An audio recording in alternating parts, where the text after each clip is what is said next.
So My Hero Academia Chapter 340 is finally out, and with it we learn about the hero's plans and preparations for the incoming war to end all wars, and Mr. Aizawa decides to be honest with UA's twinkly traitor, Yuga Aoyama, about his fate and future. But before I begin talking about this chapter, I'm first going to go into a quick summary of what happened last time. And as usual, don't forget to Detroit smash that like button and slide on into that subscribe button's DMs to hit that notification bell. In the last chapter, Captain Legman and accident prone Tenyi Ida and Izuku Midoriya went to visit the maniacal, mischievous, misfit mechanical mastermind that is Mei Hatsume to get work done on their hero costumes. Ida needed to repair his hero outfit after damaging it chasing down Izuku, and Midoriya needed to repair his mid gauntlets. Unfortunately for the hero duo, however, their beloved beautiful builder bestie claims she is unable to fix their equipment because 1. She doesn't have the supplies to do so, and 2. She's a bit preoccupied with what we learn is the development and improvement of the new UA barrier.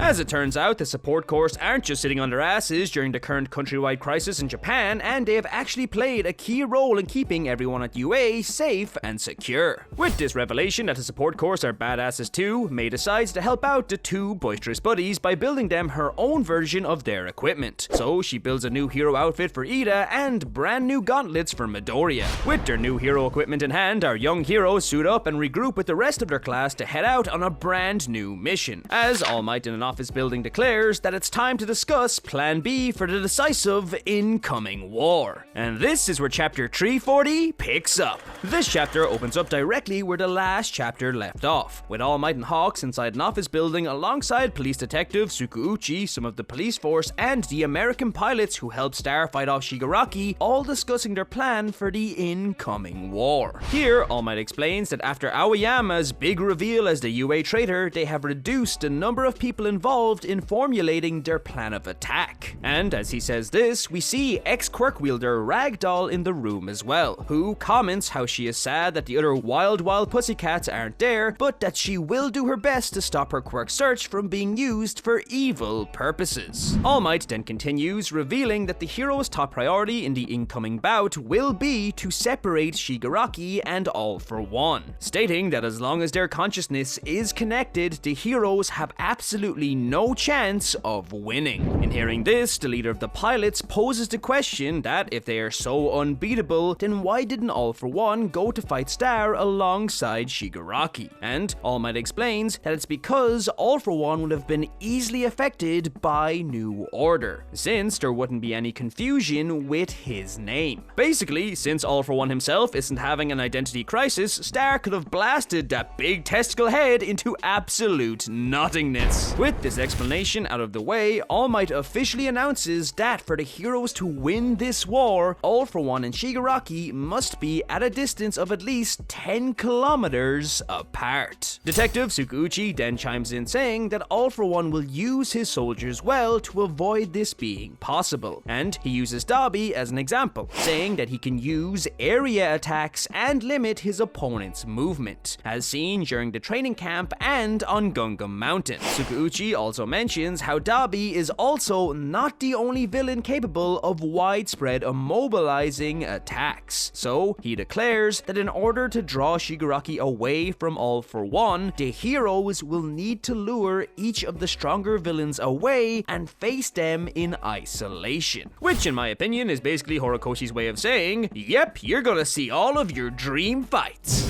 Shoto and Endeavor versus Dabi, Su and Uraka versus Toga, and Midoriya and Bakugo versus Shigaraki. It's the battles of destiny, baby! But it's also here where All Might reveals that the key for the hero's plan to work at all lies in none other than Yuga Aoyama. Sukuuchi, still a bit skeptical, says he understands the logic behind using Aoyama, but it's hard to trust someone who has betrayed society as a whole. All Might, however, says that he does indeed trust Aoyama, and he also trusts in the teacher who believes in Aoyama as well, Mr. Aizawa. Following this, the story then cuts over to Aizawa face to face with Aoyama, who is behind glass and is restrained just like the inmates of Tartarus. The Yoshi-looking ass doctor says that nothing irregular has been detected inside of Aoyama or in his brainwaves, which confirms Aizawa's suspicion that All for one dominated the Aoyama family based on fear alone.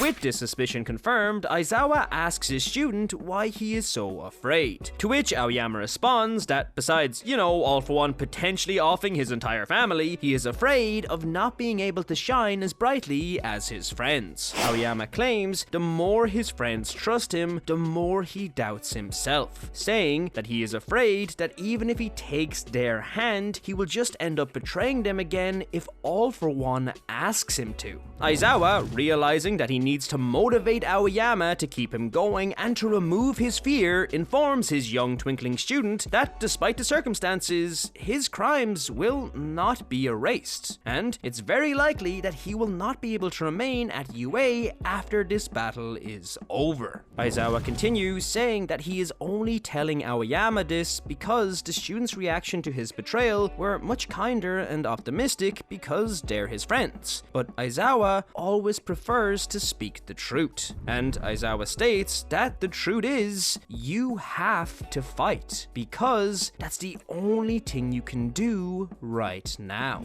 In hearing these words from Aizawa, the passion in Aoyama's eyes slowly begins to return, but he wonders if a single criminal like himself can make any difference in the war to come. But Aizawa clarifies that despite everything, he is not alone, and that this is a path that everyone will travel down side by side. And with this, chapter 340 comes to an end, as the story cuts once more, this time to incoming Hero Course student Hitoshi Shinzo, in his Hero Course costume, hanging upside down from a tree as he and his general studies classmates agree that it's time. Overall, this was a decent chapter. It was interesting to see the hero strategize for the final battle. Aizawa confirmed that Aoyama will suffer some consequences, at least for his actions, and we finally got to witness the return of Aizawa Jr., aka Shinzo. The heroes planning to isolate the strongest villains in their upcoming bout wasn't a surprise at all, as I'm pretty sure it's what we were all expecting to happen, with each main character getting to face off against their respective counterpart. But the real question is, how exactly the heroes are going to execute their plan. We know it heavily relies on Aoyama, but we still have no idea how he is involved or why he specifically is the key. I'm really curious to see why he is so important. Speaking of Aoyama, Aizawa admitting that his crimes won't go unpunished was great to see in my opinion, and I really hope there are at least some real consequences for his actions. I will say, however, that when Aoyama pondered if a single criminal could make any difference, I was kinda hoping they would reintroduce Gentle Criminal.